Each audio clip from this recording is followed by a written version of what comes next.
All right, guys, it's playoff time, and it's not the matchup the Jazz wanted, but it's the matchup we're excited to watch.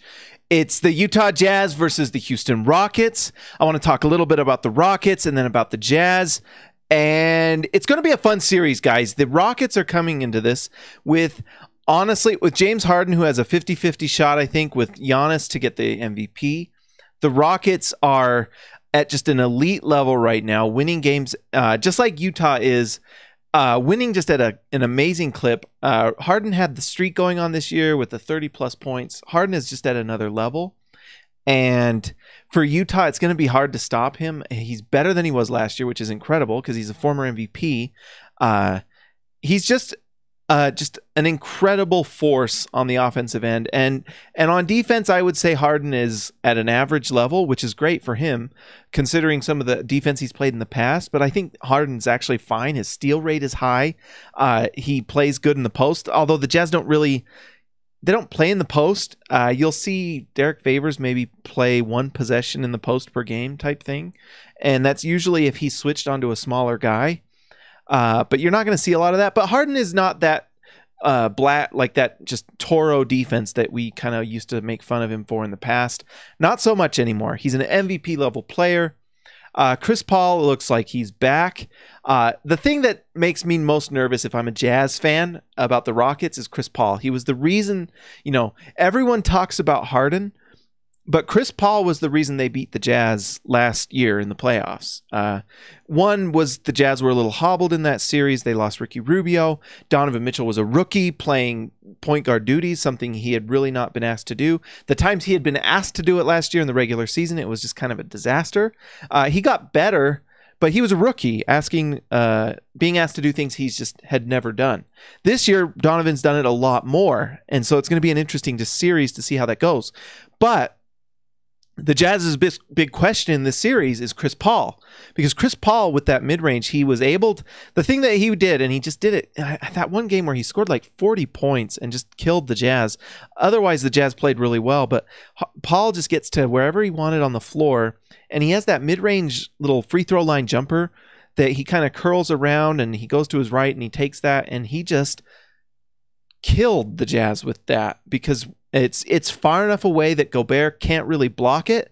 Paul has this incredible ability to put a high arc on it and hit it with regularity over Gobert to score. It killed the Jazz. The Jazz actually played pretty well in those games. The defense played pretty well, but they could not stop Chris Paul when they needed to, and they couldn't score enough to beat the Rockets. This year, if you're a Jazz fan, you're a little bit more excited about that. I think Utah's going to try some things that we've seen. I shared it in the SLC Dunk article I wrote about playing the Rockets and how to slow them down. Like, there's this game with the Bucks where they always guard Harden on the right side, like force him right, and then kind of play this like 2-2 zone to stop passing lanes. I think the Jazz should try something like that and see if it works. But what the Jazz did last year actually did pretty well against Harden. Although one of the things that they did so well against Harden was Dante Exum guarded him better than anyone in the league ever has. Dante Exum's out for the rest of the year and part of next year probably, and so you don't have that luxury. So that's tough. That would have been the X factor in this game. I think if Dante Exum was playing this series, the Jazz have a really good shot, but now they don't. So they're going to have to try some things, and I think forcing Harden right, trying to block those passing lanes. If Gobert has to hedge at times, Gobert's been doing a better job of that. We'll see if he can do that. But that's really tough because Harden's such a good passer that if the Jazz aren't able to replicate some of those things that have been successful against the Rockets before, Harden's just going to destroy them. His ability to pass he's as good as any passer in the league. And he just scores at all levels, at the rim, mid-range, three-point line. He is able to get his shot off better than anyone in the league. Like, you guard him tough, he's step back. If you go over the screen, he just goes to the rim. You go under the screen, he just shoots the three and buries it. And then if you get him to go to the rim and you have someone like Gobert, if you don't have your other guys playing well, your weak side defenders playing well and stopping Capella, like Favors is going to be a big-time player in this series. Can Favors do enough to slow down Capella and guard PJ Tucker? Because Tucker is the other thing. Like if Tucker's hitting that corner three, and he had a game last year against the playoffs against the Jazz, he hit like 4 for 5 for 3 one game, and that killed the Jazz. That was the difference. So, you know, Ricky Rubio, Royce O'Neal, all these guys that are going to be guarding Harden, they have to do a good job. Like this is it. This is what you play for, is these playoff games. It's freaking hyped to watch this series. And if the Jazz can find a way to get a win in Houston, this series gets really interesting really fast, because the Jazz have some things that are really good. If you're a Jazz fan, you know, obviously the Rockets are favored in the series, probably going to win it. If you're betting on it, you're betting on the Rockets. But there are some reasons and some things that the Jazz can do to win this series. If you know, for one, Trevor Ariza just really stifled Donovan Mitchell last year. He really stifled him, and he's not on there anymore. It's going to be like Austin Rivers, who is actually an underrated defender, but he's not the same as Trevor Ariza, and he's not as big and long. That's the thing that Donovan kind of struggles with a little bit, is that length that keeps him from getting driving lanes.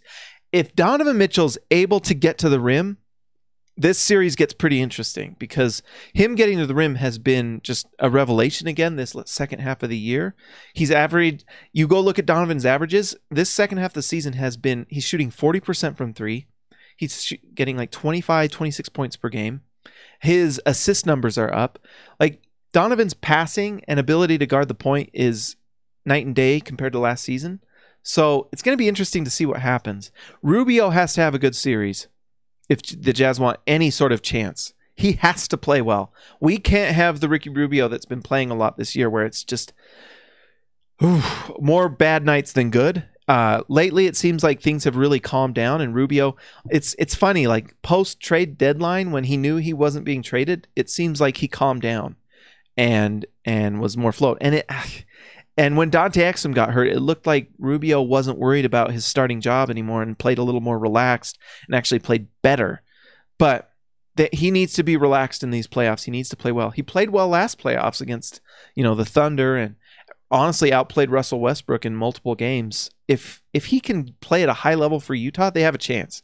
But the Rockets are really freaking good. Really good. And so if the Jazz want any sort of chance, they're going to have to play one of their best series. Donovan Mitchell's going to have to play at the level he's been playing, which is all-star level. Rudy Gobert has to be the defensive player of the year. He has to prove it now that he's the defensive player of the year in this series, and do things that are incredibly hard, which is sometimes means guard Harden and Capella at the same time in that space. He has the length to do it. It's just really hard. Can Rudy do that? I don't know. We will find out, but it's going to be a lot of fun. And Jazz Rockets fans, you're going to want to subscribe to this channel, because we're going to be talking Jazz Rockets after every single game. Dissect it all. It's going to be fun. Like and subscribe to this channel, guys. It's just going to keep growing. And we're just going to keep talking basketball and Jazz and Rockets and NBA, all the things. So like and subscribe this video, guys. I will talk to you later.